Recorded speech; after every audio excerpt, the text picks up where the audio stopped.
বাবা তার গায়ের ঘাম পানি করে তোমাকে খাওয়াইছে, বড় করছে, লালন করছে, মানুষ করছে। এই জমিনে বাবার মতো মুহসিন কেউ নাই। গরিব বাবার জামা ছেঁড়া, নিজের জামা কেনার টাকা নাই, কিন্তু ছেলেকে নতুন জামা কিনে স্কুলে পাঠাইছে যেন বন্ধু বান্ধবের সাথে লজ্জায় পড়তে না হয়। বাবার জুতার আপনার ফিতা ছেঁড়া, তালি দিয়া পরে, কিন্তু ছেলেকে বাবা নতুন জুতা কিনে দেয়। ও দোস্ত, রিক্সাওয়ালা বাবা বড় শখ, মানুষের রিক্সা চালাই। যদি একটা নিজে কিনতে পারতাম, 50 টাকা 100 টাকা করে জমাইতে জমাইতে মোটামুটি রিক্সা কেনার মতো টাকা হয়েছে।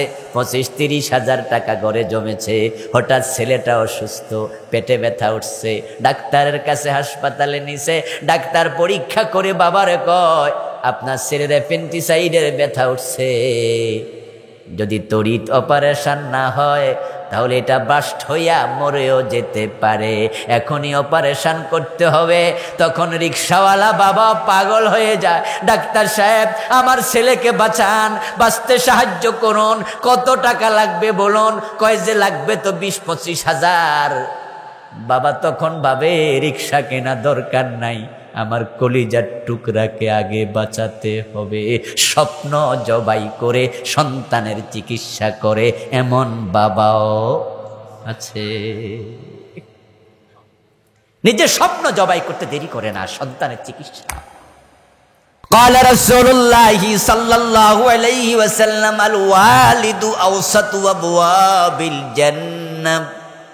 প্রিয় নবীজি বলতেছেন, জান্নাতে প্রবেশের যতগুলো দরজা আছে, বাবা হলো সবচেয়ে বড় দরজা।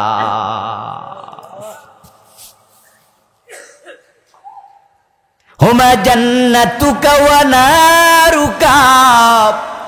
এক সাহাবীকে রাসূল বলতেছেন, মা বাবাই তোমার জান্নাত, মা বাবাই তোমার জাহান্নাম। তারা খুশি তো জান্নাত, তারা বেজার জাহান্নাম। রিদার রব ফি রিদাল ওয়ালিদাইনি ওয়া সাখাতুর রব্বি ফি সাখাতিল ওয়ালিদাইন। প্রিয় নবীজি বলেন, আল্লাহর সন্তোষ মা বাবার সন্তুষ্টির উপরে ডিপেন্ড করে, নির্ভর করে। মা বাবা বেজার, আল্লাহ বেজার, মা বাবা খুশি। এজন্য আবিল ওয়ালিদাইনি ইহসানা, তাদের সাথে ইহসান করো, ইহসান, সর্বোচ্চ ভালো আচরণ করো। তাদেরকে খুশি করলে আল্লাহকে সহজে খুশি করা যায়। এ কোরআন মাজিদের সবচেয়ে বড় আলেম যিনি, রাসূলের পরে তিনি একজন সাহাবী, যাকে রাইসুল মুফাসসিরিন বলে। নাম ছিল আব্দুল্লাহ, বাবার নাম আব্বাস, রাসূলের আপন শাস্তো ভাই আব্দুল্লাহ ইবনে আব্বাস রাদিয়াল্লাহু তাআলা আনহুমা। এ কোরআনের সবচেয়ে বড় মুফাসসির। ও রাইসুল মুফাসসিরিন ইবনে আব্বাস বলে, সহিহ বুখারীতে এসেছে, ইন্নী লা আ'লামু আমালান আকরাবু ইলাল্লাহি মিন বিররিল ওয়ালিদাইন। ও দুনিয়ার মানুষ, আল্লাহকে খুশি করার জন্য, তার সন্তুষ্টির জন্য তোমরা তো কত ইবাদত করো, জিহাদ করো, হজে যাও, সাদাকা করো, নামাজ পড়ো, চৈত্র মাসেও রোজা রাখো, তোমরা কত ইবাদত করছো। কিন্তু শোনো, আমি ইবনে আব্বাসের কাছে মা বাবার খেদমত করে যত তাড়াতাড়ি আল্লাহকে খুশি করা যায়, আর কোনো ইবাদত এরকম আছে আমার জানা নাই।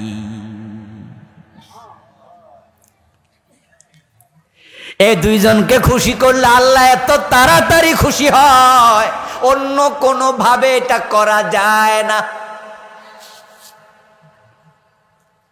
প্রিয় নবীজি বলতেছেন, আমি জান্নাতে ঢুকলাম, দাখালতুল জান্নাহ ওয়া সামিতু ফিহাল কুরআন। আমি জান্নাতে ঢুকে দেখি, হতে পারে মেরাজের রাতে, হতে পারে স্বপ্ন যোগে, রাসূলুল্লাহ মেরাজের রাতে সশরীরে জান্নাতে ঢুকেছেন। সুবহানাল্লাহ পড়েন। আমি জান্নাতে ঢুকলাম, ঢুকে দেখি আল্লাহর এক বান্দা জান্নাতে কোরআন তেলাওয়াত করছে।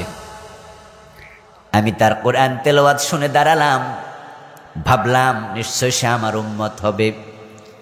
কারণ যদি ঈসা নবীর উম্মত হতো ইনজিল পড়তো, নবী মুসার উম্মত হলে তাওরাত পড়তো, কোরআন পড়ছে আমার উম্মত।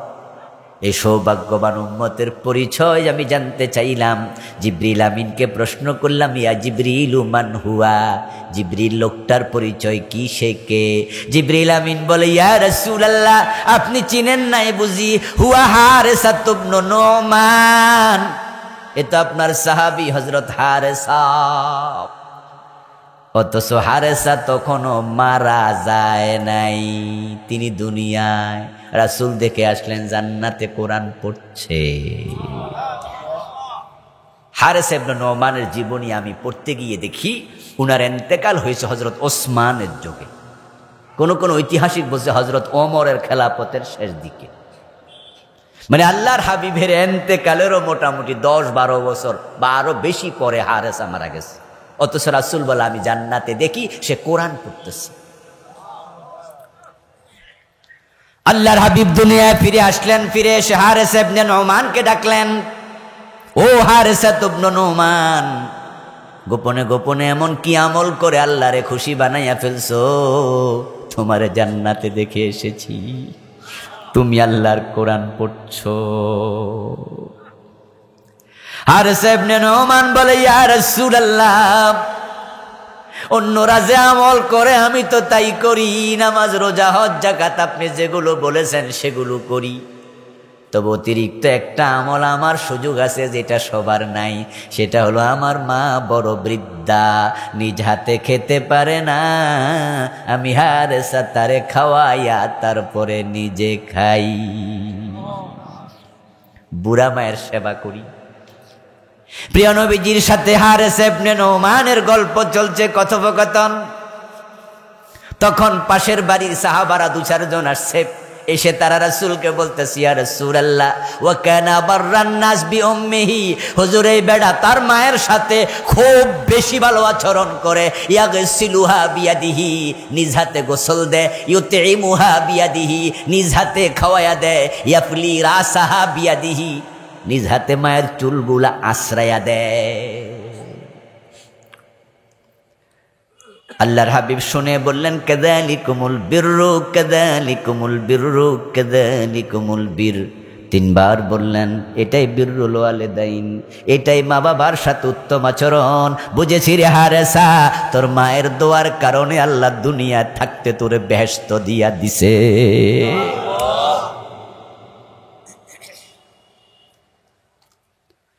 যাদের মা বাবা আছে ঘরে, তাদের ঘরে জান্নাত আছে।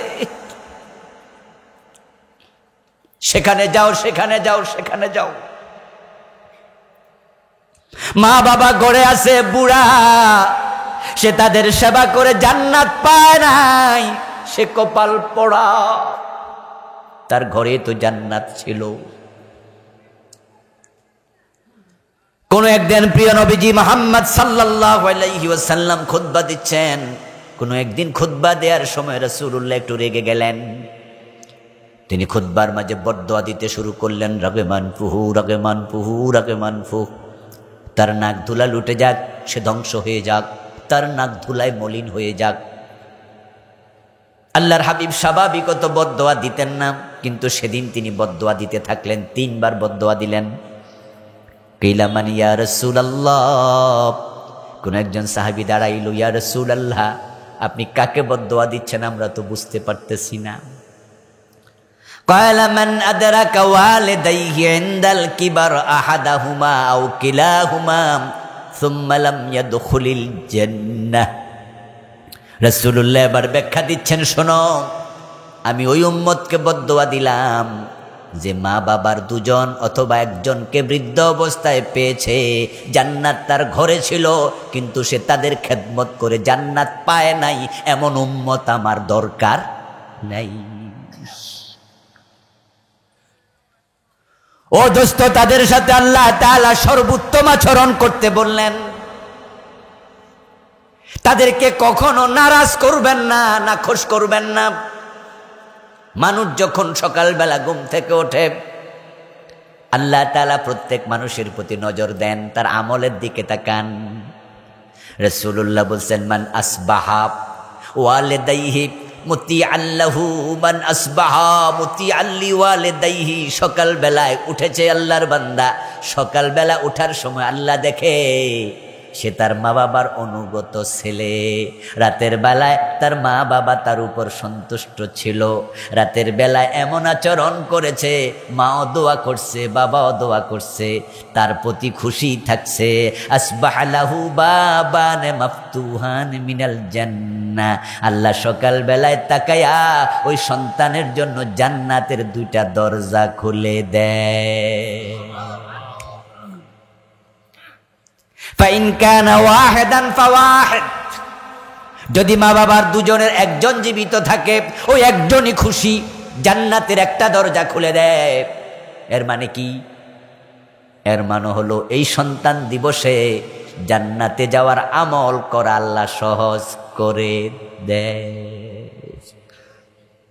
মা বাবা খুশি, জান্নাতে যাওয়ার আমল করা সহজ, আল্লাহ মনটা ভালো করে দেবে, সিরাতুল মুস্তাকিমের দিকে করে দেবে। আর যে ব্যক্তি ওমান আসবাহা আসিয়ান লিওয়ালিদাই আসবাহা লাহু বাবানে মাফতুহান মিনান নার।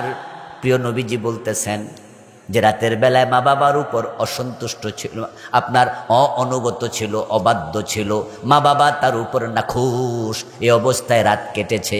রাতের বেলায় মারে ধমক মারছে, বাবারে ধমক মারছে, খারাপ ব্যবহার করছে, এমন জালেম সন্তানও।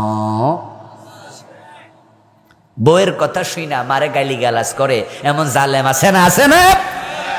বউয়ের কথা শুই না বাপের গাইলায়, মারে গাইলায়, কথা কয় না, রাগ দেখায়, টাকা পয়সা চাইলে ধমক মারে, চোখ বড় কইরা কথা কয়, বাবার কাছে মায়ের কাছে অবৈধ অন্যায় আবদার করে, পূরণ না করলে মা বাবার কলার সাইপা ধরে, বাবার বুকে পিস্তল ঠেকায়, এমন জালেম আসেনি? রাতের বেলায় মা বাবা নাখোশ, ও তোমার মা তোমার উপরে নারাজ, তোমার বাপ তোমার উপরে নারাজ, আর তুমি সকাল বেলায় তাহাজ্জুদ পড়ছো, তাহাজ্জুদের কোনো লাভ নাই। তোমার বাবা নারাজ, তোমার মা নাখোশ, তুমি ফজরের জামাতে গেছো, কি লাভ? তোমার জন্য সকালে জান্নাতের দরজা তো খোলে নাই আল্লাহ, খুলেছে 2টা কিসের দরজা? তো তুমি মসজিদে গেছো, লাভ কি? দরজা তো খুলছে দোজকের। তোমার মা তোমার বাবা নারাজ, আর তুমি উমরা হজ করতে মক্কায় গেছো, লাভ কি? দরজা তো খুলছে জাহান্নামের।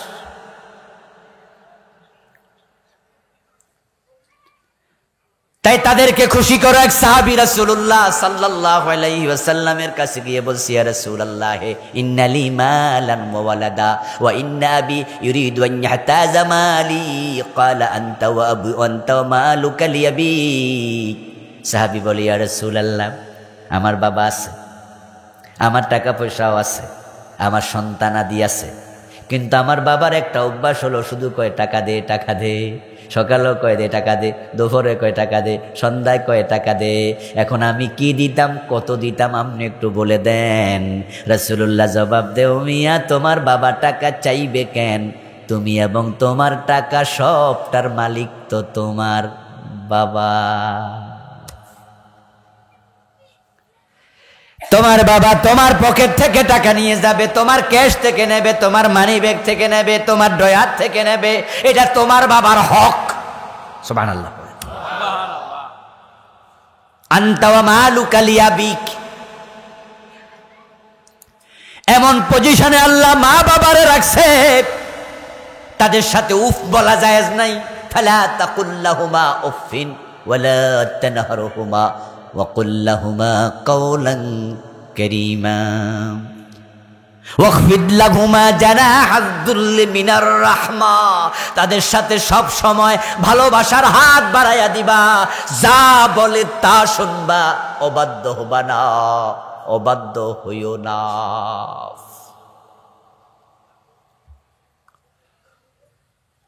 তাদের আদেশ এতটাই মাননীয়, এতটাই মান্য গ্রহণীয়, যদি বউকে তালাক দিতে বলে, মা বাবার অর্ডার মতো বউ তালাক দেওয়া জায়েজ আছে। দোষ যদি নাও থাকে, দোষ যদি নাও জানেন, মা কইছে বাবা কইছে তালাক দাও, এটাও জায়েজ। আব্দুল্লাহ ইবনে ওমর রাদিয়াল্লাহু তাআলা আনহু বলছেন, কানাত তাহতি ইমরাতুন উহিব্বুহা, আমার একজন স্ত্রী ছিল, তাকে আমি খুব ভালোবাসতাম। ওয়া কানা আবি ইয়াকরাহুহা, কিন্তু আমার বাবা ওমর তাকে পছন্দ করতেন না। ওমর আমার একদিন আমার আনিয়া নুতাল্লাকাহা, অর্ডার দিলেন বউরে তালাক দে, কিন্তু আমি তো তাকে বড় ভালোবাসি, তাই আমি তালাক দিলাম না, ডাইরেক্ট রাসূলের কাছে হাজির হয়ে গেলাম। ফাখবারতু বিহা রাসূলুল্লাহি সাল্লাল্লাহু আলাইহি ওয়াসাল্লাম, রাসূলকে সেই খবর জানালাম, বুঝাইলাম, ইয়া রাসূলুল্লাহ, ওমরকে আপনি একটু বুঝাইয়া দেন, কারণ আপনি তো ওমরেরও নেতা। হে আমার বাবা, মেজাজি মানুষ, কি কইলে আবার থাপ্পড় বসায়া দে, কোয়া যায় না, তাই আমি কিচ্ছু কই নাই, তবে বউ আমি তালাক দিতে চাই না, আপনি একটু ওমরকে বুঝাইয়া দেন। রাসূলুল্লাহ বললেন, তাল্লাকা ইয়া ইবনা ওমর, ওমর যদি তালাক দিতে বলে, ও আব্দুল্লাহ রে, আমি নবী মুহাম্মদ বলি, তুই তালাক দে।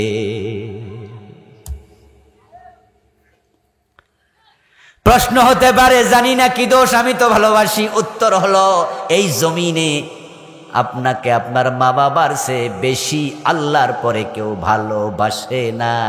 এ বউয়ের ভিতর যদি কোনো না কোনো দোষ না থাকতো, ওমরের মতো লোক তালাক দিতে বলতে পারে না। এই ইবনে ওমর থেকে আরেকটি হাদিস পেয়ে বিস্মিত হলাম, চমকে উঠলাম। কি হাদিস, কি হাদিস, উনার বুঝ কি? উনি বলতেছেন যে, আমি উমরা করতে গেলাম, কাবা তাওয়াফ করছি, হজে গিয়ে কাবা তাওয়াফ করার সময় একজন মানুষকে দেখলাম। রাবি বলছেন, শাহেদা ইবনু ওমর রাজুলান ইয়ামানিয়াম, হযরত ইবনে ওমর তাকায়া দেখে ইয়ামানের এক ব্যক্তি, হামালা উম্মাহু ওয়ারা যহরিহি, মাকে কান্দে নিয়া পিঠের মাঝে নিয়া কাবা তাওয়াফ করছে। ইয়ামানের এক লোক মাকে কাঁধে নিয়ে কাবা তাওয়াফ করতেছে। আব্দুল্লাহ ইবনে ওমর তার দিকে একটু বিস্মিত নয়নে তাকালেন। ওই লোক আব্দুল্লাহ ইবনে ওমরকে বুঝছে, জিজ্ঞাসা করছে, কে? রাসূলের সাহাবী আব্দুল্লাহ, ওমরের ছেলে। তাওয়াফ শেষ করে ওই লোক ওমরের ছেলে আব্দুল্লাহর কাছে গিয়ে বলছে, আব্দুল্লাহ ইবনে ওমর, এটা আমার মা, যাকে আমি পিঠে করে তাওয়াফ করেছি। আমার মায়ের শখ হয়েছে তিনি কাবা তাওয়াফ করবে, হজ করবে, উমরা করবে, তাই ইয়ামান থেকে আমি কাঁধে করে এনেছি, কারণ তিনি ওটে বসে থাকতে পারেন না। ওটে বসে থাকার সামর্থ্য নাই, বুড়া হয়ে গেছে, কিন্তু শখ হয়েছে হজ করবো, উমরা করবো। আমি ইয়ামান থেকে কাঁধে নিয়ে আসলাম, আরাফায় গেলাম, মুজদালিফায় গেলাম, মিনায় গেলাম, তারপরে এখন তাওয়াফ করে হজের কাজ শেষ। আতারানি জাযাইতুহা, আমার প্রশ্ন হলো, আমার উপর আমার মায়ের যে হক আছে, ওই হক আদায় করতে পেরেছি তো? ইবনে ওমর জবাব দেন, লা ওয়ালা বিজাফরাতিন ওয়াহিদা, আল্লাহর বান্দা তুই কি কস? মায়ের হক আদায় দূরের করা দূরের কথা, তোকে প্রসব করার সময় তোর মাঝে একটা বড় নিঃশ্বাস ফেলেছিল, এখনো একটা নিঃশ্বাসের হক আদায় হয় নাই। এ দুইজন এমন মানুষ, গায়ের চামড়া দিয়া জুতা সিলাইয়া দিলে হক আদায় করা যাবে না। حملت أمه كرها ووضعته كرها وحمله وفصاله 30 شهرا। আল্লাহ মায়ের কষ্টের কথা কোরআনে বিভিন্ন জায়গায় বলেছেন। তোমার মা, তার মা তাকে একটার পর একটা কষ্ট করে পেটে ধরেছে, জীবনের ঝুঁকি নিয়ে প্রসব করেছে, তাকে 2 বছর কষ্ট সহ্য করে দুধ খাইয়ে মানুষ করেছে। ওই মায়ের সাথে কখনো কড়া ভাষায় কথা বলিও না। এই জন্য এই দুইজন মানুষের অন্তরে ব্যথা দিতে আল্লাহ মানা করছে। আমাদের যুবকেরা, আমাদের ভাইয়েরা সেই মা বাবাকে নিয়ে ভাগ বসা, ঠেলাঠেলি, ধাক্কা ধাক্কি। 3 ভাই, তাই 10 দিন 30 দিন। 10 দিন শেষ হলে ইশারা দেয়, আম্মা আপনার খানা আজকে।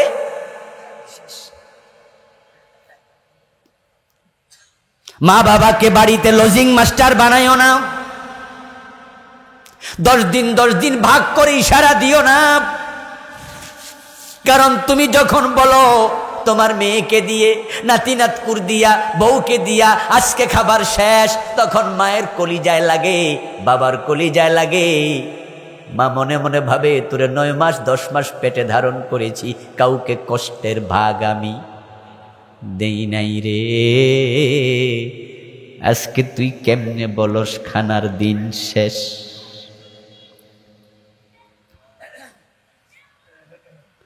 সন্তান পেটে আসার সাথে সাথে বমি শুরু হয়।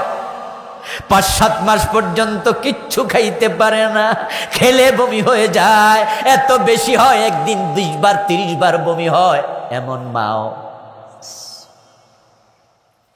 আপনি পেটে, কিন্তু ঘরের কাজ তো বন্ধ হয় নাই। ঘরের কাজ করা লাগে, রান্না করা লাগে, ঘর ঝাড়ু দেয়া লাগে, অন্য সব কাজ চলছে। আপনি পেটে ধীরে ধীরে বড় হন। রাতের বেলায় ঘুমাতে যায়, তখন আপনি লাথি দেন, মা রাতের বেলা ঘুম ভেঙে যায়। রাতের 1:30 বাজে, স্বামী দেখে পাশে বউ নাই, একই খাটে ঘুমিয়েছে। বউ কোথায় গেল? পরে শোনে টয়লেটে যায় বমি করতেছে, বমির আওয়াজ কানে আসছে। রাতের বেলায় বমি, দিনের বেলায় কাজ, আর ঘুমাইতে গেলে আপনার পেটের ভিতরের লাথি। এই মহিলা ঘুমাবে কখন? হামালাতুম্মুহু কুরহা ওয়াহানান আলা ওয়াহান, কষ্টের শেষ নাই। তারপর যখন সময় আসছে প্রসব করবে, ওয়াদাতহু কুরহা, জীবনের ঝুঁকে নিছে। প্রথম সন্তান যখন প্রসব হয়, মায়ের অভিজ্ঞতা নাই কেমনে সন্তান প্রসব করে। 2-4 মাস আগ থেকে ঘুম হারাম হয়ে যায় টেনশনে, হায়রে প্রসবের সময় আবার মরে যাই কিনা। বোন থেকে দোয়া নেয়, মা থেকে বিদায় নেয়, আমারে মাফ কইরা দিও, জানি না সন্তান জন্মের সময় বেঁচে ওঠে কিনা। সন্তান প্রসবের সময় মরে গেছে এমন মাও তো। বেদনা যখন আসে, প্রসব বেদনায়, তখন মায়েদের গা ঘেমে যায়, শীতের মাঝেও ঘেমে যায়। কষ্ট, দাঁড়াইলেও ব্যথা, বসলেও ব্যথা, শুইলেও ব্যথা। কি পরিমাণ ব্যথা প্রসবের সময়, আমরা পুরুষেরা এটা বুঝবো না, এটা বুঝার সাধ্য সামর্থ্য আমাদের নাই। আমার বন্ধু মায়ের চরম ব্যথা সহ্য করেছে। একজন মা সন্তান প্রসবের সময় কি পরিমাণ ব্যথা সহ্য করে, এটা নিয়ে 1940 সনে একটি গবেষণা হয়েছে। 2 স্বাস্থ্য বিজ্ঞানী গবেষণা করেছেন। একজনের নাম ডক্টর ডি হার্ডি, আরেকজনের নাম হ্যারল্ড জি অলস। এটা আমার লেখা একটি বই। ব্যক্তি ও পরিবার নিয়ে, পুরা জীবন, সংসার টংসার সব নিয়ে লিখেছি। এ বইতে আমি এনেছি 2 গবেষকের গবেষণা। তারা বলেন যে একজন মানুষ সর্বোচ্চ 45 ঢেল ব্যথা সহ্য করতে পারে। অর্থাৎ 20টা হাড্ডি যদি একসাথে ভেঙে যায়, তাহলে যেই পরিমাণ ব্যথা হয় সেটা হলো 45 ঢেল, 45 ইউনিট, 45 ইউনিট। এর চেয়ে বেশি ব্যথা হলে মানুষ বেহুশ হয়ে যাবে, মরে যাবে। কিন্তু মা প্রসবের সময় 57 ঢেল ব্যথা সহ্য করে সন্তান প্রসব করে। 20টা হাড্ডি একসাথে ভাঙ্গার চেয়ে আরো বেশি ব্যথা মা সহ্য করেছে। জিহ্বায় কামড় দিয়েছে, নিজের চুল পর্যন্ত নিজে ছিঁড়ে ফেলেছে, চিৎকার দিয়ে উঠেছে। জীবনের ঝুঁকি নিয়াম আপনাকে আমাকে প্রসব করেছে। এখন তো সিজার, পেট কাইটা বাচ্চা বের হয়। কিন্তু আমরা যারা আছি 5 বোন 7 ভাই, 4-5 জন 10 জন 12 জন সন্তান, একটাও সিজার করে নাই। এরপরে বর্তমানেও যে সিজারিয়ান সিস্টেম, এটাও কিন্তু কম কষ্ট না। মেরুদণ্ডের হাড্ডিতে একটা ইঞ্জেকশন পুশ করে তারপরে পেট কাটে, ওটা এত সোজা হয়ে শুয়ে থাকা লাগে, একদিন পুরা প্রায় 2 দিন পর্যন্ত নড়াচড়া পর্যন্ত করা যায় না। শক্ত খাবার বন্ধ, প্রস্রাবে নল দিয়ে প্রস্রাব করানো লাগে। এরপরে আবার এই সিজারের ব্যথা মাঝে মাঝে ওঠে, পেট মোটা হয়ে গেলে ইনফেকশন হয়, কত কষ্ট, এখানেও কষ্টের সীমা নাই। সন্তান প্রসবে তার কষ্ট শেষ নয়, তারপরে এবার আসলো নতুন কষ্ট। আপনি দুধ খাবেন, প্রস্রাব পায়খানা করবেন, ডান হাত নাই বাম হাত নাই, 2 হাতে পরিষ্কার করে। আমার মা, আপনার মা আমাদেরকে 5 বছর 6 বছর বয়স পর্যন্ত প্রস্রাব পায়খানা পরিষ্কার করছে। আর আজকে আপনি মাকে ধাক্কা মারেন, এই ভাই ধাক্কায় ওই ঘরে, ও ভাই ধাক্কায় ওই ঘরে। আমি বলবো দোস্ত, 10 দিন ভাগ করে খাওয়ানো অন্যায় না, কারণ 3 ভাই চাইবে খেদমত করতে, 3 ভাই 10 দিন করে ভাগ করতেই পারে, কিন্তু আপনাকে বলবো আপনার কোনো 10 দিন নাম। আপনি মা বাবা 2 জনের কানের কাছে শক্ত করে বলে দেবেন, বউকে সামনে রেখে, আমার ঘরের দরজা তোমাদের জন্য 30 দিন খোলা। যা আমার ভাইয়েরা 10 দিন করে খাওয়া, কিন্তু আমি 10 দিন না। আমার কয়দিন? কথা বলে না কেন ভাইয়েরা? কয়দিন? আমার এই ঘরের দরজা 30 দিন খোলা। আপনার বউকে বলে দেবেন, আমার মা আমার বাবাকে কখনো খাবার শেষ এই ইশারা দেয়া যাবে না, এটা হারাম, এটা নিষেধ। তারা খাইতে থাকুক, যখন মনে পড়ে ওই ঘরে যাবে তখন যাবে, যদি না যায় সারা বছর খাবে। আমার মা একা কষ্ট করেছে, কোনো ভাগ কাউকে দেয়নি, আমিও কোনো ভাগাভাগি করতে রাজি না। মা বাবাকে নিয়ে ধাক্কা ধাক্কি হবে না, টানাটানি হবে। কি হবে? টানাটানি হবে। এই ছেলে বলবো আমি খাওয়াবো, ওই ছেলে বলবো আমি খাওয়াবো, তাদের যেখানে মন চায় সেখানে খাবে, কিসের ভাগাভাগি? অথচ পোড়া কোপাইল্লা ফুট। শ্বশুর আসছে, শাশুড়ি আসছে, বাজার থেকে ইলিশ মাছ রুই মাছ আনছে, রান্না করছে, শ্বশুর শাশুড়িকে নিয়ে মজা করে খায়, মা বাবাকে ডাকটাও দেয় না। কেমনে ডাক দেবে? খাবার তো 2 দিন আগে না শেষ। বউরে একটু কইছিল, মারে একটু ডাকি, বাবারে একটু ডাকি, বউ ধমক মারছে, আমার মা বাবা আইছে, এখন আবার ডাকা ডাকির কি দরকার? 2 দিন আগে না খাইয়া শেষ করছে। তখন তিনি বিড়ালের মতো মেও মেও করে বউয়ের শাড়ির আঁচলের নিচে ঢুকে, এটা স্বামী না, এটা আসামি, এটা পুরুষ না, এটা কাপুরুষ। শ্বশুর শাশুড়িকে সম্মান করবে এটা নয়, তারাও তোমার শ্রদ্ধেয়, তারাও মুরব্বী, তাদেরকেও সম্মান করো, কিন্তু ভুলে যেও না তোমার শ্বশুর শাশুড়ি কখনো তোমার মা বাবার উপরে প্রাধান্য পেতে পারে না। আর যদি সেটাই করো, তাদেরকে কষ্ট দেওয়া অপেক্ষা করো। তিলকাল আইয়ামু নুদাবিলুহা বাইনান নাস, আল্লাহ কুরআন মাজিদে বলছেন, আমি মানুষের মাঝে দিন ঘুরাইয়া দেই। আজকে তুমি ছেলে, কালকে হবে বাবা। আজকে যে আচরণ করেছ, তোমার সন্তান সেটাই ফিরাইয়া দেবে। অপুত্রবধূরা শোনো, মা শোনো বোন, আজকে তুমি বধূ, কালকে হবে শাশুড়ি। আজকে শাশুড়ির সাথে যে আচরণ করছো, অপেক্ষা করো, তুমি শাশুড়ি হলে তোমার পুত্রবধূ একই আচরণটাই ফিরাইয়া দেবে। যেমন কর্ম, বলেন না, বলেন না, যেমন কর্ম। এই যে গত 15 বছর যা করছে এই সরকার, রেজাল্ট পাইছে না? আমাদের মাহফিল বন্ধ, মাদ্রাসায় জমালা, হুজুর মারে, জেলে দেয়, ফাঁসি দেয়, হুজুরদের কণ্ঠনালী চেপে ধরছে। ইসলামের কথা ওপেন বলা যায় নাই, শর্ত লাগবে, আইন লাগবে, মাহফিলের অনুমতি লাগবে। পুরা দেশটারে নিজের মুল্লুক বানাই ছাড়ছে। আল্লাহ কয় না, যেমন কর্ম তেমন ফল। 15 বছর পরে আউট, এখান থেকে সর। দেশ ছেড়ে এমন ভাবে পালাইছে, রান্না করা ভাত খাইয়াও পালানোর সময় পায়। একটু আল্লাহর সিদ্ধান্ত, সবার জন্য সমান। ফুতের জন্য আল্লাহ, বউয়ের জন্য আল্লাহ, ফুতের বউয়ের জন্য আল্লাহ, সবার জন্য সমান।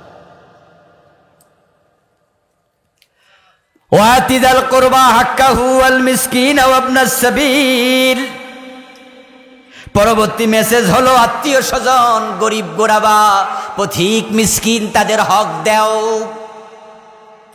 এই সূরার পরবর্তী মেসেজ, আপনারা যারা আমার সামনে আছেন, আপনার পকেটে সব টাকার মালিক আপনি না, আপনার টাকার মাঝে গরিবের হক আছে না নাই?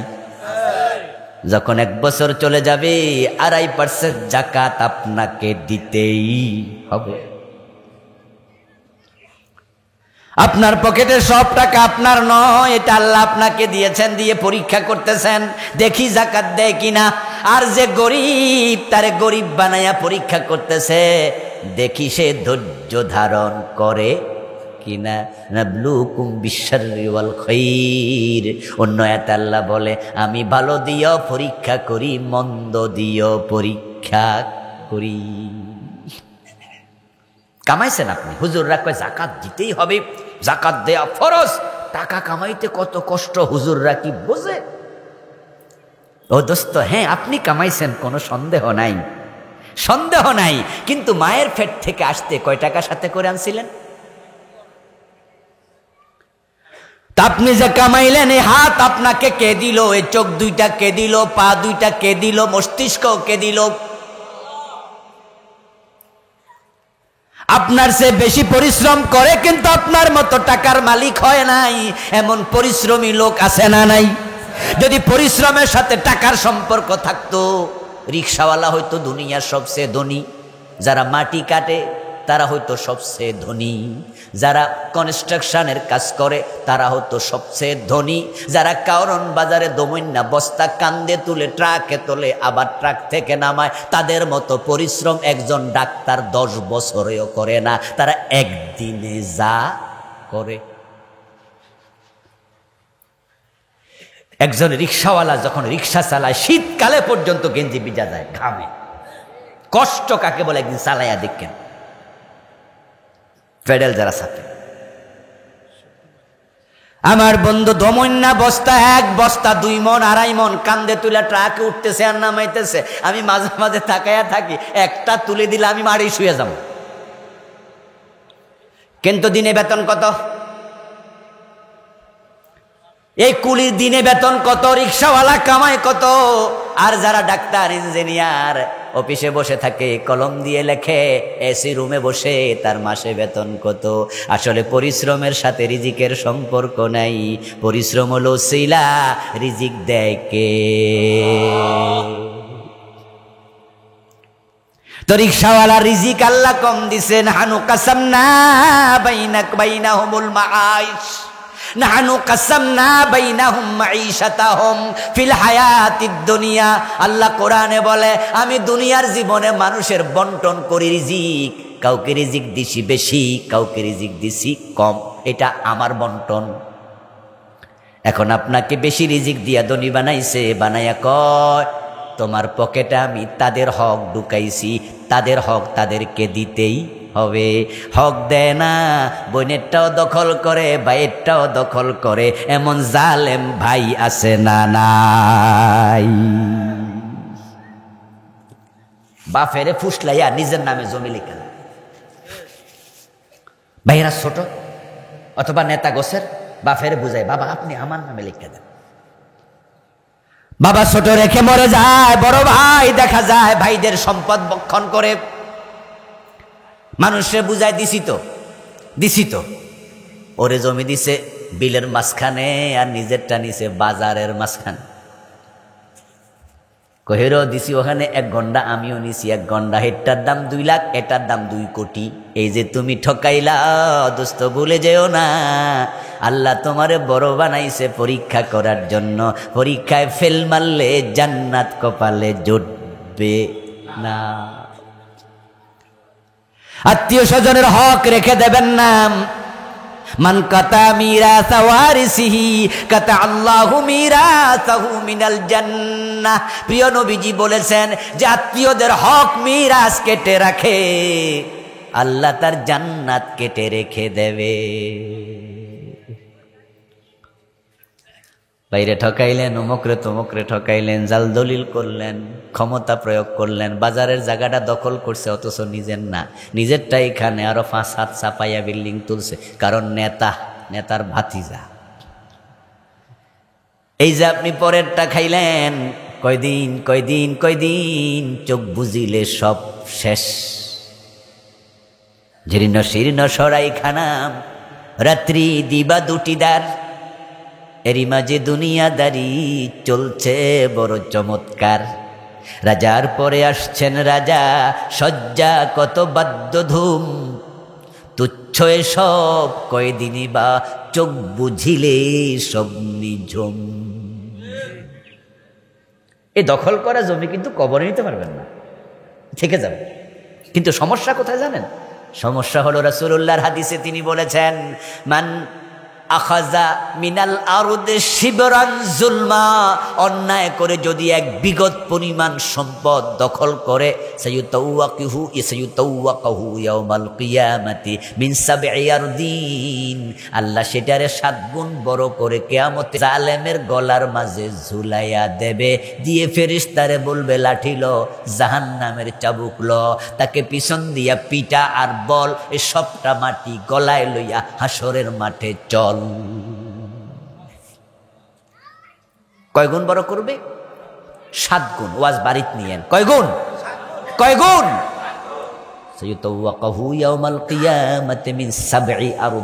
7 গুণ। এদিকে 7 গুণ, নিচের দিকে আরো 7 গুণ। ওটা তো পাহাড়ের চেয়ে বড় হয়ে যাবে, পাহাড়ের চেয়ে বড় হবে নিশ্চিত। কারণ পৃথিবীর সবচেয়ে বড় পাহাড় যেটা হিমালয়, তার চূড়া হলো 29,000 ফিট উঁচু। কত হাজার ফিট? 29।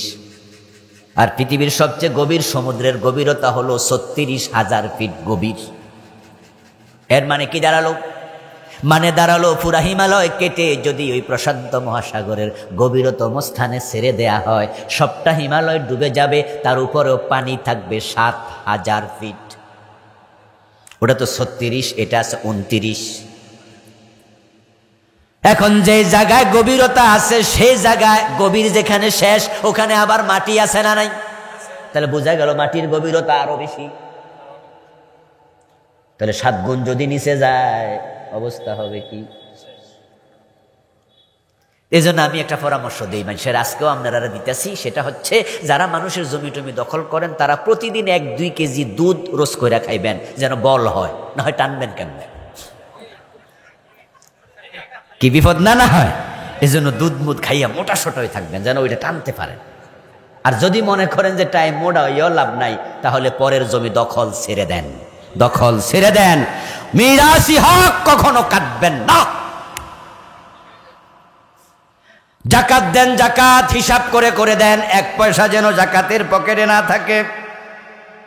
গরিব মিসকিন অসহায় তাদের যা পাওনা দিয়ে দেন। ওয়ালা তুবাযজির তাবযীরা। এবার পরের নসিহত হলো, ও ধনী মানুষেরা শোনো, সম্পদ পাইয়া অপচয় করিও না, অপচয়কারী শয়তানের ভাই। গরিবরা অপচয় খুব একটা করে না, অপচয় কেমনে করবে তো নাই, অপচয় করে ধনীরা। খুব খারাপ জিনিস এটা। আল্লাহ অপচয় দারুণ অপছন্দ করে। গাড়ি বউয়ের একটা, ছেলের একটা, নিজের একটা, খায় অর্ধেক ফালায় অর্ধেক। ধনী মানুষের বিয়েতে গেলে আশ্চর্য হবেন, ঢাকা শহরে কমিউনিটি সেন্টারে যে বিয়েগুলো হয়, খাবার অপচয় দেখলে না কলিজারা সেট করে দাও। একটা ধনী মানুষের বিয়েতে যে পরিমাণ অপচয় হয়, এই খাবারগুলো জমা করে দিলে 1 গ্রামের গরিবে খাইতে পারতো 7 দিন। 10-20 আইটেম কয়টা খাইব? এরপরও দেয়, আরো খান, অর্ধেক খায়, বাকিটা ফালাই দেয়। আর সব যে খায় এটা মনে করে ফ্রেশ টেজিসু। এজন্য যদি কেউ খাইয়া একটু গাল আঙ্গুল ঢুকাই দেয়, তখন কেউ চোখ বড় করে ছায়া দেয়, খাইরে আপনি খাইয়ালা। ভদ্রতা হলো কিছু ফালাই দেবেন। আস্তাগফিরুল্লাহ। খাবার তুমি বানাইতে পারবা? খাবার আপনি বানাইতে পারবেন? একটা দানা বানাইতে পারবেন? কাঠটা ফালাইলেন, কে বানাইলো ফালাইলো কেন? খুব সাবধান। এই জন্য ছেলে মেয়ে চাইলে দেবেন না। ধনী মানুষ যারা আছেন, সন্তানদেরকে অভাব শিখাবেন, তাহলে সন্তান অপচয় করবে না। কারণ আমরা যারা ধনী আছি, আপনারা যারা ধনী আছেন, আপনি ধনী একদিনে হন নাই, আপনি ধনী আস্তে আস্তে হয়েছেন, কিন্তু আপনার সন্তানরা জন্মের পরেই তারা বড় লোক, কারণ বাবার আছে তো। এই জন্য ধনের মায়া তাদের আপনার মতো থাকবে না। এজন্য দেখবেন যে ব্যক্তি নিজে টাকা কামাইয়া জমি কিনছে, হে কিন্তু বিপদে পড়লো জমি বেচতে চায় না, কিন্তু ফোলা আগ থেকে বেচার জন্য মুছে তেল দেয়, বেচা খাইলাম, হে তো আর কিনে নাই, হে বোঝে না কষ্ট। সন্তানদেরকে অভাব শিখাবেন, চাইলে দেবেন না। আর যারা এই সন্তানদেরকে অপচয় করার টাকা দেয়, তাদের সন্তান মানুষ হয় কম, তারা সীমালঙ্ঘনকারী হয়ে যায়। তাই অল্প বয়সে ইউনিভার্সিটি লেভেলে মাদকাসক্ত হয়। গাঁজা খাওয়ার টাকা পায় কই? বাপে না দিলে। বাপ যদি টাকা না দিত, হিরোইন খায় করতে, ইয়াবা কেমনে কিনে করতে টাকা এলো। এই জন্য সন্তানরা টাকা চাইলে জিজ্ঞাসা করবেন, টাকা দিয়ে কি করবা, হিসাব নেবেন, হিসাব ছাড়া দেবেন না, দিলে অপচয়কারী হয়ে যাবে, আর অপচয় তাকে শয়তানের ভাই বানিয়ে ছেড়ে দেবে।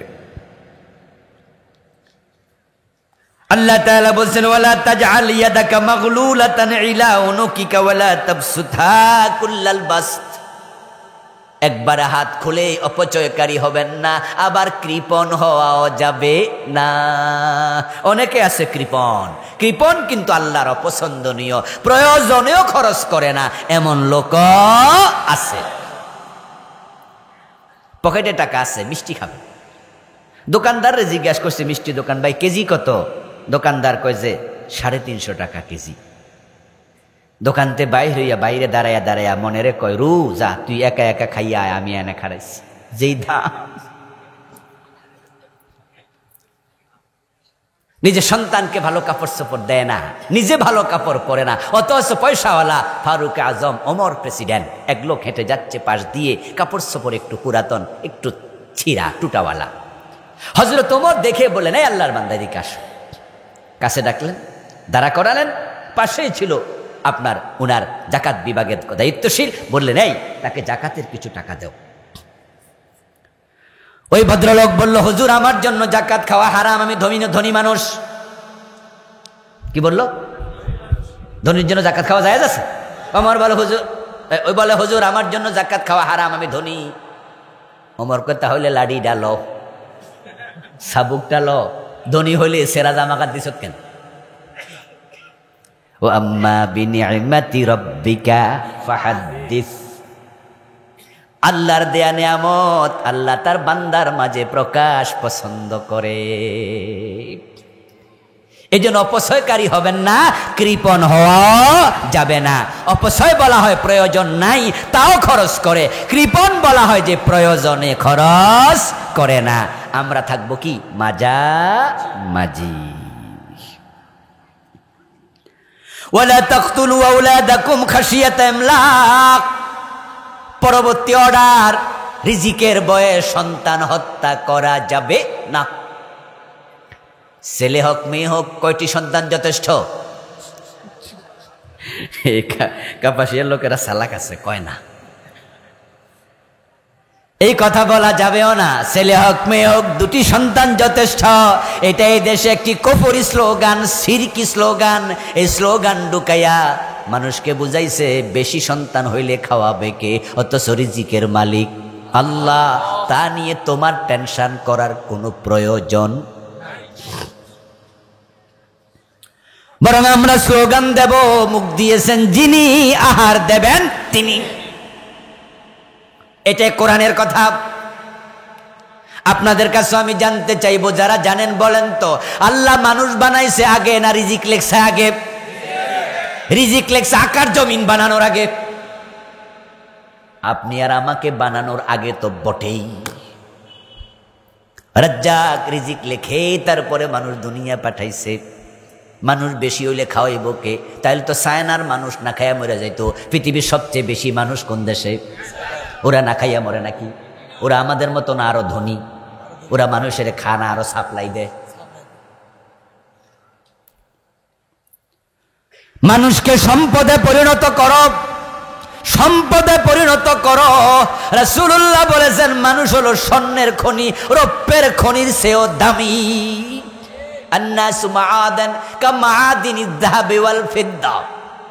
স্বর্ণের খনি যেমন, মানুষের দাম তেমন। যদি এটাকে মানুষ বানানো যায়, আমাদের বাংলাদেশে পরিবার পরিকল্পনার পিছনে যত টাকা খরচ করছে, এই জন্ম নিয়ন্ত্রণ ফিল, জন্ম নিয়ন্ত্রণ এডা হেডা বানাইয়া যত টাকাই পর্যন্ত খরচ হয়েছে, এই টাকা যদি ইন্ডাস্ট্রি বানাইয়া চাকরি দিত অথবা যুবকদেরকে ট্রেনিং দিয়া বিদেশ পাঠাইতো, তাহলে এই দেশের রেমিটেন্স আরো 10 গুণ বেশি আসতো। আপনি বিদেশ লোক পাঠা, কিচ্ছু জানে না, কিচ্ছু জানে না, না গাড়ি চালাইতে জানে, না মেকানিক্যাল জানে, না ইলেকট্রিসিটি জানে, কোনো এলেম নাই, কালাম নাই, পেশা নাই। এই বিদেশ গেলে ঝাড়ু দেয়া সারা করবে কি আর? বাংলাদেশে জনশক্তি বিদেশ যায়, অধিকাংশ কিচ্ছু করতে পারে না। তো না করতে পারলে আপনার চাকরিটা দিবে কোথায় বলেন? যদি বাংলাদেশ থেকে পাঠানোর আগে সরকার বলতো না, তুমি ইলেকট্রিক্যাল ইঞ্জিনিয়ার হয়ে যাও, ইলেকট্রিকের মেকানিক হয়ে যাও, তুমি টাইলসের কাজ শিখে যাও, তুমি ফ্রিজের কাজ শিখে যাও, তুমি মোবাইলের কাজ শিখে যাও, তুমি এটা শিখে যাও, তুমি ড্রাইভিং শিখে যাও, ওই দেশে যাওয়ার সাথে সাথে কাজ মিলে যেত। তখন বেতন হতো কর্মচারী ওই সুইপারের বেতনের চেয়ে 3 গুণ 5 গুণ বেশি।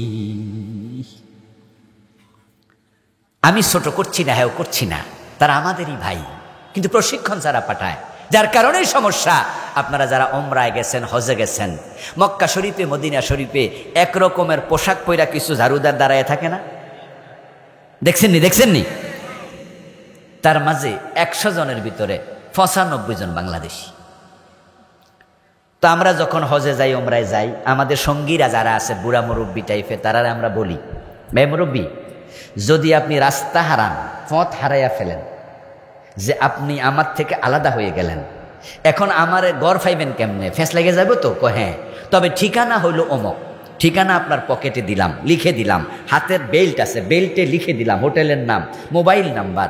তো আপনি তো আরবি কইলে বুঝতেন না, তাহলে বাঙালি খুঁজেন। তো মুরব্বীরা কই বাঙালি ফামু কই? তখন বলি যে ওই যে পোশাক আছে, এটা দেখলে বুঝবেন যে বাঙালি। অভিজ্ঞতা থেকে বলছি। আপনারা মক্কা মদিনায় গেলে দেখবেন যারা দাঁড়ায় আছে রাস্তায় সুইপারি করছে, কাগজ টোকাইতেছে, ঝাড়ু দিতেছে, ওই লোকগুলো অধিকাংশ আমার বাংলাদেশি ভাই। এবার বলুন তো, যদি সে এখান থেকে কিছু প্রশিক্ষণ নিয়ে যাইতো, রাস্তায় ঝাড়ু দেওয়ার প্রয়োজন হতো না। এখন আপনি যে ফ্রি ভিসা ওরে পাঠিয়ে দিলেন, এখন ওই দেশে যাওয়ার পরে ওই দেশের লোকেরা ওরে জিজ্ঞাসা করে, এই হাবিবি, এই হাবিবি, ওই সাদেকি, ও আমার দোস্ত, ও আমার বন্ধু, তুই কি কাজ জানস? এখন হে কয়, আমি তো কোনো কাজই, কি কয়, মাফি মালুম। একজন আরবি কয়ে দিস, এই যে হেতে কয়ে দিল মাফি মালুম, আমি কিচ্ছু জানি না। তখন হে বোঝে, তাহলে তো কাগজ টোকাইতে তো আর কোনো এলেম লাগে না। রাস্তায় কাগজ টোকাইতে এলেম লাগে? রাস্তায় ঝাড়ু দিতে কোনো এলেম লাগে? কত? তাহলে তুই এই কামটাই কর। বেতন কত? 1800 রিয়াল, 2000 রিয়াল, 2500 রিয়াল। আর যদি বলতো যে হ্যাঁ আমি গাড়ি ড্রাইভিং করতে জানি, আমি ফ্রিজ ঠিক করতে জানি, আমি বিদ্যুতের কাজ জানি, আমি টাইলসের কাজ জানি, আমি এটা জানি ওটা জানি, তাহলে তার দাম বাড়তো, বেতন হয়তো 5000 রিয়াল, 3000 রিয়াল, আর সে দেশে বেশি টাকা পাঠাইতো। এ দেশে আর বলা লাগতো না, ছেলে হোক মেয়ে হোক দুটি যথেষ্ট, খাওয়াইব কে চিন্তায় থাকতো। এই জন্য আল্লাহ তাআলা বলেন, লা তাকতুলু আওলাদাকুম খাশিয়াতা ইমলাক নাহনু নারযুকুহুম ওয়া ইয়্যাকুম ইন্না কাতলাহুম কানা খিতান কাবীরা। রিজিকের ভয়ে কখনো সন্তান হত্যা করো না, তোমাদেরকে আমি খাওয়াই, তাদেরকেও খাওয়াবে কে? আসলে আলহামদুলিল্লাহ, রিজিকের মালিক যে আল্লাহ তা তো আমরা দেখেছি। যখন দেশটা স্বাধীন হয় 71-এ, দেশ স্বাধীন হওয়ার সময় আমাদের দেশে জনসংখ্যা ছিল 7 কোটি। কথা বলেন, কথা বলেন, কয় কোটি? 7 কোটি। দেশ ছিল 56,000 বর্গ মাইল। 74-এ আমরা দেখেছি, 74-এ দুর্ভিক্ষ হয়েছিল, না খাইয়া মানুষ মারা গেছে। আমাদের শিল্পাচার্য জয়নাল আবদিনের লেখা সে কাকের ছবি, মানুষের মরা কঙ্কালের ছবি, ওই ছবিগুলা এখনো বিভিন্ন গ্যালারিতে। ওই বাসন্তী ইজ্জত ঢাকার জন্য কাপড় পায় নাই, মাছ ধরার জাল পরিধান করেছে। মানুষ মারা গেছে, কাপড়ের কাপড় পায় নাই, কলা পাতা দিয়া বেড়াইয়া বাইন্দা মানুষকে কবর দিছে ৭৪-এর দুর্ভিক্ষে। দেশ স্বাধীন হলো ৭১-এ, মানুষ ছিল ৬ কোটি, 2 বেলা 3 বেলা খাইতে পায় নাই। আমি যখন ছোট ক্লাস 1-2-তে পড়ি, আমারও মনে আছে, আমাদের পাশের বাড়ি আত্মীয় মহিলা, আমাদের বাড়িতে চাপা কল ছিল না, পাশের বাড়িতে ছিল, ও পাশের বাড়ি থেকে কলস ভর্তি করে আমার মায়ের কাছে দিত। আমার মা ভাতের মারের সাথে কিছু ভাত দিত। আমার বন্ধু, এখন মানুষ হয়ে গেল 18 কোটি, তখন 7 কোটি মানুষ, ৫৬,০০০ বর্গ মাইলের বাংলাদেশ, দুবেলা খাবার জোটে না। এখন বন্ধু আলহামদুলিল্লাহ এমন রিজিক বেড়েছে, এখন গরিবের বাড়ি তো ফোলার চাল আছে, এখন ফকিন্নির বাড়ি তো মুন্ন সিরামিক্স পাবেন, কাঁচের গ্লাস পাবেন। এবং ঢাকা শহরে এমন ভিক্ষুক আছে যার বাড়ি আছে, ভিক্ষা করে অভ্যাস, শুধু ভিক্ষা করলে একদিনে ৩০০-৫০০ টাকা অ্যাভেলেবেল পায়। আল্লাহ রিজিকে এমন বারাকা দিছে, দেখেন না আপনি লক্ষ্য করে, জমিনে আগে দান হইতো 1 বিঘাতে কত মন, এখন হয় কত গুণ। আগে হতো বছরে 1-2 বার, এখন আমাদের কুমিল্লা অঞ্চলে হয় বছরে 3 বার। আগে পেয়ারা গাছের মগডালে উঠতেন, আমরা ছোটকালে পেয়ারা খাইছি একসাথে 3টা 4টা 5টা, পকেটের মাঝে 8-10টা পেয়ারা লইয়া গাছের মগডালে বসে বসে খাইছি। আর এখন গাছ হইছে ছোট, পেয়ারা হইছে বড়, একটাই 3 জনে খাওয়া লাগে। নাম দিছে কি? কেজি না কাজী, আল্লাহ জানে। কাজী হইলে ভিআইপি, আর কেজি হইলে ওজন। আম, কত রকমের আম। আচ্ছা, আপনি কি ভাবতে পারেন, এক সময় আমাদের সময় নানার বাড়িতে আম গাছ বেশি ছিল, গেলে আম কাটতো নানি আর বলতো যে খা। দেখতাম ফোকা হাঁটতেছে, নানি কইতো ফোকাওয়ালা খাইলে সাঁতার শিখতে পারেন। আচ্ছা, এরকম কথা কি আপনারা শুনছেন নি কোনো?